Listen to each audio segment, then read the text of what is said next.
عالم اسلام میں سے عالم عرب ان کے شکنجے میں جا چکا،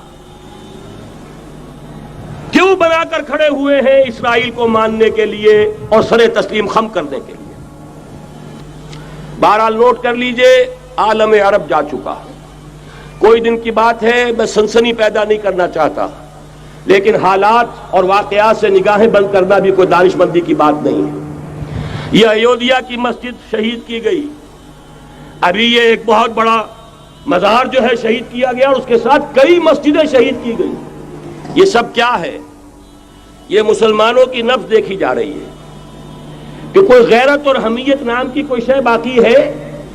جیسے علامہ اقبال نے وہ نظم لکھی تھی، عبد القادر روہیلا بڑا ظالم جفاجو کینہ پرور تھا، لیکن یہ کہ اس نے جو ایک ٹیسٹ لیا تھا کہ وہ جو عورتیں ہیں تیموری خاندان کی، ان میں کوئی رمق رہ گئی ہے؟ معلوم ہوا کہ نہیں، کہ غیرت نام تھا جس کا گئی تیمور کے گھر سے، ختم، غیرت نکل گئی۔ اسی طرح ایودھیا کی مسجد، اب چرار شریف، اور یہ کوئی دن کی بات ہے کہ اب مسجد اقصی کا نمبر آیا کہ آیا، اس کے لیے پوری تیاریاں ہو چکی ہیں۔ یروشلم کا مشرقی حصہ خالی کرایا جا چکا ہے، اس کے اندر اب پورا تسلط یہودی کر رہے ہیں، یہاں تک کہ اب کے یاسر عرفات صاحب نے بھی کچھ نہ کچھ جو ہے احتجاج کی بات کی ہے، حالانکہ اب تک ہر بات مان کر منقار زیر پر تھا، لیکن یہ کہ ایک وقت آتا ہے آخر کار اسے بھی کچھ بولنا پڑ گیا ہے۔ لیکن یہودی اب پیچھے قدم ہٹانے والا نہیں ہے۔ ان کا تھرڈ ٹیمپل، تیسری مرتبہ ہیکل سلیمانی تعمیر ہونا ہے، نوٹ کر لیجئے۔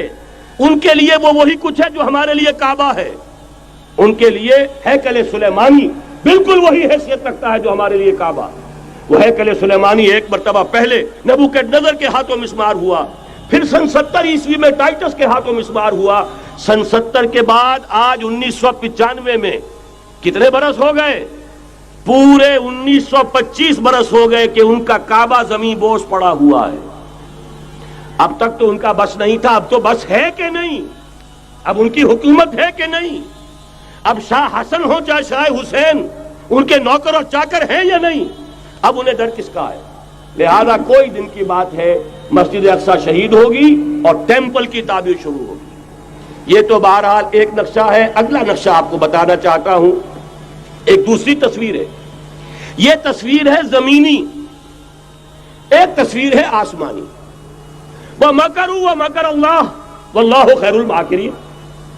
انہوں نے اپنی سی تدبیریں کی، اللہ نے اپنی تدبیر کی، اور ظاہر بات ہے اللہ کی تدبیر سے بہتر تدبیر کس کی ہوگی؟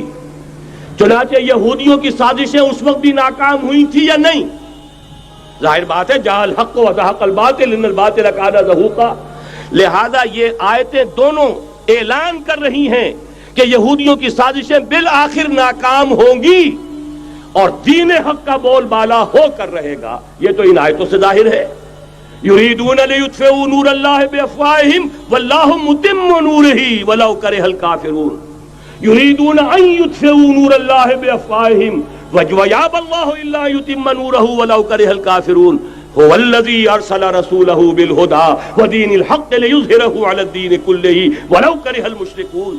اللہ نے تو بھیجا ہی ہے اپنے رسول کو اس فیصلے کے ساتھ اور یہ ذمہ داری اور مشن دے کر کہ جو دین حق آپ کو دے کر بھیجا جا رہا ہے اسے غالب کیجئے، نافذ کیجئے، قائم کیجئے۔ اس مشن کے ساتھ بھیجا جا رہا ہے۔